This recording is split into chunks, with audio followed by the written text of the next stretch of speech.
साहब आपका क्या ख्याल है, बजाय इसके कि हमें ये कहना चाहिए था कि हम सब आपके साथ खड़े हैं, हमारे जो भी पॉलिटिक्स के मसाइल हैं वो अपनी जगह, लेकिन हम आपके साथ खड़े हैं, प्राइम मिनिस्टर के साथ खड़े हैं इस इशू पर। लेकिन यहाँ पर हमने देखा कि जो ऑपोजिशन है वो प्राइम मिनिस्टर का कसूर निकाल रही है और हुकूमत जो है वो ऑपोजिशन को बुरा भला कह रही थी।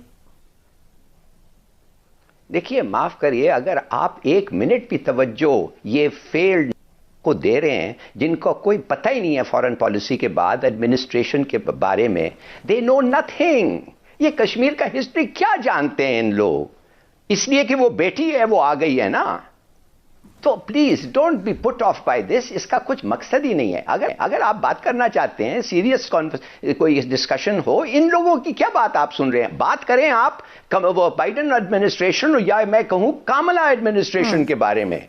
उनका क्या रिएक्शन है? Much more serious. एक सुपर पावर जो है उसने आज तक कुछ नहीं कहा है मूडी के खिलाफ, बल्कि मूडी की तारीफ की है। उन्होंने कहा है कि मूडी का जो फार्मिंग स्टेप्स है वो बड़ा अच्छा है। बस थोड़ा सा कह दिया मूडी को, हाँ वो जो किसानों का हक होता है डेमोक्रेसी में एहतजाज करना पॉलिसियों के खिलाफ, मगर एक लफ्ज नहीं कहा है। और वो दूसरा जो है उसका क्या मतलब है, वो जो उसका बिल्किन जो भी है आज जो अमेरिकन सेक्रेटरी ऑफ स्टेट है, उसने बड़ी तारीफ की है जयशंकर की, हिंदुस्तान की बड़ी। ये सब हमारा कसूर है कि अमेरिका जो है वो आंख बंद कर रहा है जो हो रहा है। आज अगर एक अमेरिकन जिसका नाम है स्क्रैंटन जो तक कहता है कि कश्मीर की ये हालत है कि प्री जेनोसाइड कश्मीर का हालत है, it's pre genocidal position.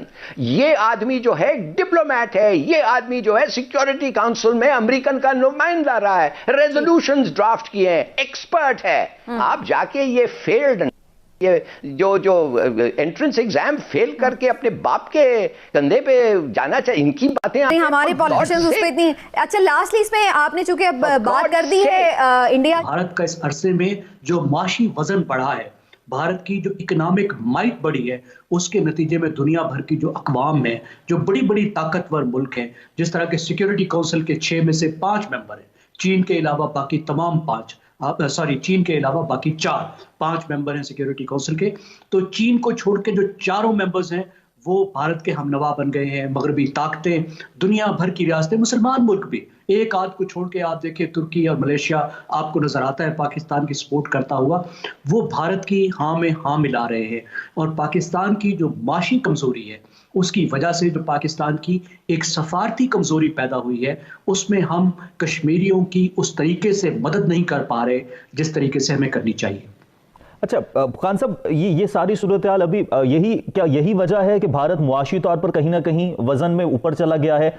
Bharat जिस तरह से बर्बरियत बढ़ती जा रही है, इतने अरसे से हम कश्मीर कॉज के लिए काम कर रहे हैं, ऑल्दो इस पर मैं आता हूं कि पाकिस्तान को मजीद किन ग्राउंड्स पर काम करने की जरूरत है, लेकिन भारत को कहीं ना कहीं कोई ऐसी चीज तो है जो भारत को पुश करती है कि भारत खुद को मजबूत महसूस करता है, तो बर्बरियत में भी इजाफा करता है, आबादी के तनासुब को भी तब्दील करने की कोशिश कर रहा है। पहले हम अमेरिका की पुश्तपनाही की बात करते थे, अक़वाम आलम का झुकाव उस तरफ है, लेकिन ऐसा क्या है कि जो हर किसी का झुकाव भारत की तरफ हो जाता है, भारत को बाज नहीं रखा जा सकता? इस वक्त भारत के अंदर बीजेपी का, मोदी का हाथ रोकने वाला कोई नहीं है। दूसरी तरफ जो बैनुल-अक़वामी मामलात है उसमें बहुत ही वाज़ेह वजह है, और वजह है भारत की माशी ताकत। दुनिया भर में गुफ्तगू में कुछ भी कोई कह ले, लेकिन सब मुल्क अपने मफादात को अवलियत देते हैं, और जब मुल्की मफादात की बात आती है तो उसका सीधा साधा मतलब होता है उस मुल्क के माशी मफादात। इस वक्त भारत की जो ग्रोथ है, भारत जिस तेजी के साथ एक बड़ी मैशत के तौर पर उभरा है और जिस तेजी से बढ़ रहा है, मिसाल के तौर पर अभी जो फोरकास्ट है 11% तक की उसकी ग्रोथ की फोरकास्ट जो है वो इस साल की आ रही है, उसमें भारत का वेट बहुत बढ़ गया है और सब मुल्क उसकी तरफ देखने लगे हैं। और इसी दौर में पाकिस्तान में जो माशी तौर पर कमजोरी आई है उसमें पाकिस्तान का माशी वेट बढ़ गया है। तो इस बात का, डिप्लोमेसी का तो ताल्लुक इस बात से होता है कि किस मुल्क की कितनी इकोनॉमिक माइट है, लेकिन इसको हटकर भी डिप्लोमेटिकली हमें जिस तरीके से इन सब चीज़ों को हैंडल करना चाहिए था, पाकिस्तान की डिप्लोमेसी की आप तारीफ नहीं कर सकते कि ये कोई बहुत अच्छी डिप्लोमेसी है। ये क्या कहता था मोदी के आर्टिकल जो 370 ये खत्म करना, एक ट्रेलर है, अभी झलक है एक, अब तुम्हारे इस ट्रेलर के जरिए तुम्हारे खतरनाक अंजाम की पूरी फिल्म बनेगी, पूरी फिल्म। तुम ला कह दो कि मकबूजा कश्मीर तुम्हारी मुट्ठी में है, लेकिन हकीकत क्या है कि तुम्हारा ये नापाक हाथ खाली है और खाली ही रहेगा। जरा हाथ खोलकर तो देखो क्या हालात है तुम्हारे इस हाथ के। कुछ भी नहीं तुम्हारे पास, खाली हाथ, और हमेशा खाली रहेगा। कश्मीर पाकिस्तान की झोली में गिरने वाला है और ये हकीकत है। इसको जितनी जल्दी तुम मान लो तुम्हारे लिए बेहतर होगा। नरेंद्र मोदी, और क्या कहता था नरेंद्र मोदी कि पार्टीज ओवर, पार्टीज ओवर, जबकि कश्मीरी क्या कह रहे हैं कि अभी तो पार्टी शुरू हुई है।